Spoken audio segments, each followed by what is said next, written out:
What is going on, Coach Launch crew? Hope you're doing well.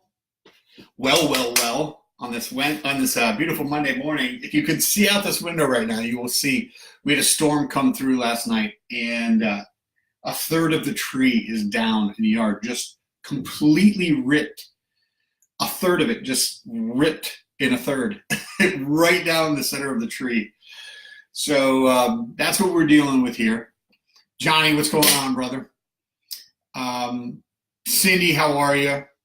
Wanted to connect with you all. I just got off a call with the Coach Launch clients, with the wonderful Francine, who her and Peter, for many, if you know him. Helga, how are you? Cindy Davis. They do a lot of work with helping people who are in the coaching transformation business have these calls. And some of you are having calls. You've reached out and you're like, hey, Brad, this is working. I'm able to get on the phone. I'm having these calls. And then you're running into some resistance on these calls where people aren't just necessarily signing up right away. And that's fine. That's how that works, especially if you're a new coach. But I wanted to jump on. Leanne, how are you? I wanted to jump on and I wanted to talk a little bit about with you, share some things, some reasons why you might actually be struggling on those phone calls. So I want to share with you what it is we're doing and then dive into why you might be struggling. What it is we're doing on that call, right? That call or that face-to-face meeting that you call it a strategy session, a discovery call, an enrollment call, whatever you call it. When you're showing up to those calls, there's something very specific that you're doing. This is an escalation of engagement.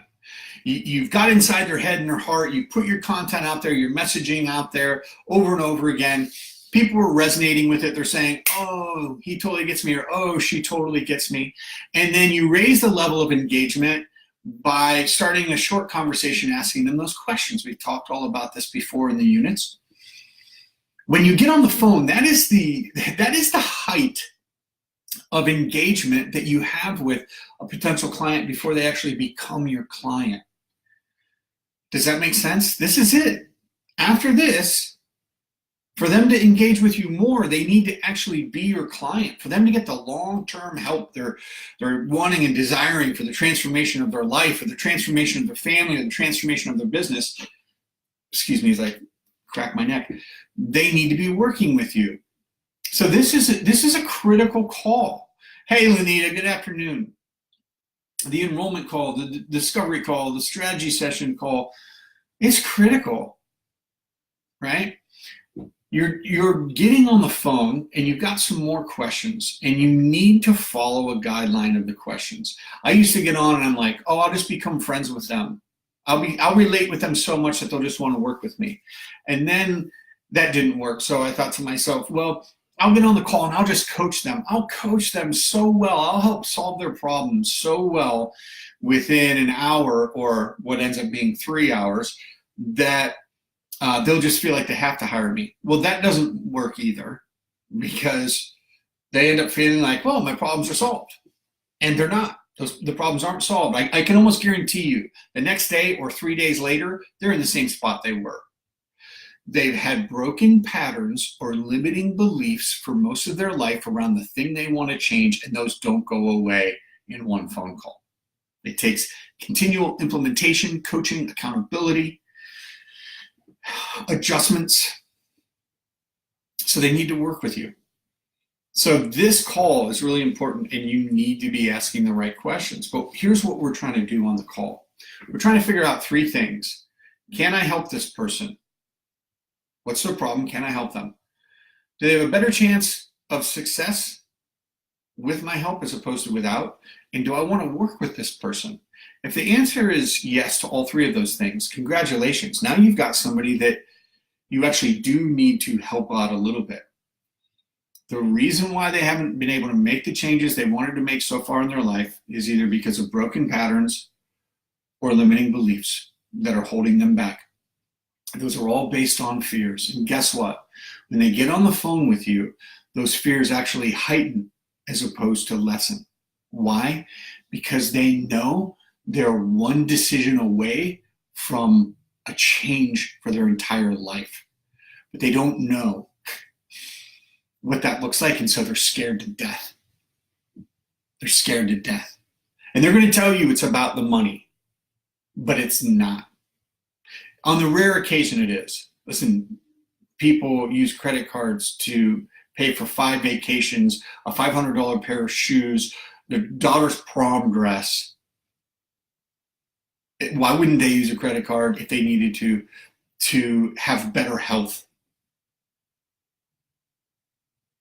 to have deeper relationships, things that are way more important than a vacation? Do you know what I mean? So all you're trying to do is figure out, can I work with them? If you can, here's what you're really trying to do. You're trying to pull back the layers of fear and create a space where they can stand and make a decision to change their life from a place of empowerment as opposed to a place of fear. It doesn't mean fear's gone away. Fear is always going to be there. You coach them through that long term. What it does mean is they get to make a decision from a place of empowerment. That's where you want to get them to. Help them make a decision from a place of clarity and empowerment as opposed to confusion and fear. You're not being pushy. You're not being salesy. You're not being sleazy. You're trying to help. Just help them make a great decision for themselves. The reason why you may not be doing well on those calls is because you're afraid. Number one, you're afraid that people will see you as sleazy or salesy or pushy. People ask me all the time. Well, I'll get to that. So because you're afraid to be seen as pushy, sleazy, or salesy, you're afraid to ask the difficult questions that have to be asked. You're afraid to ask the difficult questions that need to be asked. There are difficult questions that have to be asked. How long have you been struggling with this, and what's it costing you in your life right now if you don't get this fixed? It's a question that, because they need to know. They need to know, right? If you help people with type 1 or type 2 diabetes and you're going to help them shift their relationship with food, you could be saving them years on their life. It's worth it. It's for their benefit that you ask them those difficult questions. If you aren't comfortable asking difficult questions, you can't be a coach. It's true. My coach asks me difficult questions all the time. All of my coaches do. You've got to be willing to get out of your comfort zone. You know that as a coach. You think as a coach you're always out of your comfort zone. But when you start to launch a business, what you find is you've got issues that you're going to have to figure out. You're going to have to work through some uncomfortability. So when you're on these calls, because you're afraid that you'll come across sleazy, salesy, and pushy, you aren't asking questions that need to be asked. But here's the thing. People ask me all the time, like, what if I sound sleazy, salesy, and pushy? My question to them is, are you sleazy? Are you salesy? Are you pushy? And they're usually like, no, I'm not. Then don't worry about it. If you aren't those things, then you're not being those things. So you're not going to come across that way. Does that make sense? That's the first thing that I think holds most people back. Their issues around, I don't want to sound that way, keep them from actually helping people in the best manner. Christopher, thanks, brother. I appreciate it. That's the first thing. The second thing is you have issues around money yourself. You have a bad relationship, bad money story. Here's what I mean by that. When I talk to coaches and they say things like, one of the things that's holding me back is my ability to tell people what I charge and my ability to ask them to pay me, that tells me immediately, yep, that's a money story. That's a money story. If you have that and you don't overcome that, you're continually going to end up on the phone with people who are dealing with the same thing. So you're afraid to ask. They're afraid to even hear the amount because their jacked up relationship with money is jacking them up, and your jacked up relationship with money is jacking you up, and you're both jacked. And the thing is that can be fixed. You can fix that within yourself. That can be fixed. You can get help with that. So that's the second thing that holds most people back. They're so afraid to ask for money, to tell what their price is, to work with them, that they're constantly attracting people who are afraid to hear the price. Does that make sense? Own it. You got to own it. The people you work with, the people that you're helping for free, should be paying you hundreds, if not thousands of dollars. You know that. You see how you're helping them. And they're not even the people that you can help the most because they haven't even invested in themselves yet. Wait till you get somebody who actually pays you and they invest in themselves. They really do the work. Those are two of the big things that really get in the way for folks when they get on these calls. They're afraid to ask the deep questions, and they're afraid to talk about money. If you're afraid to talk about money, your people will be afraid to talk about money. It's really that simple. So you've got to be able to move past that. When we get on these calls, we're showing up to find out, can we help this person? Are they better off with our help? And do we want to work with them? Then if the answer is yes, we want to create that space that allows them to make a decision from an empowered place. Doesn't that sound like a really good thing?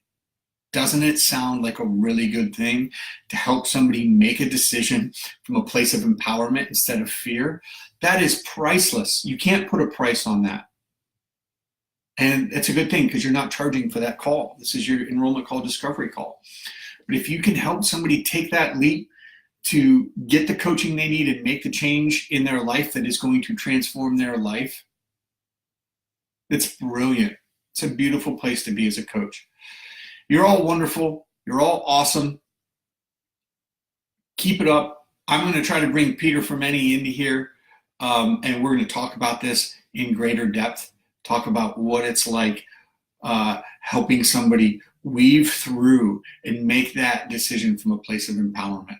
So stay tuned. That's going to happen hopefully this week, maybe even Wednesday.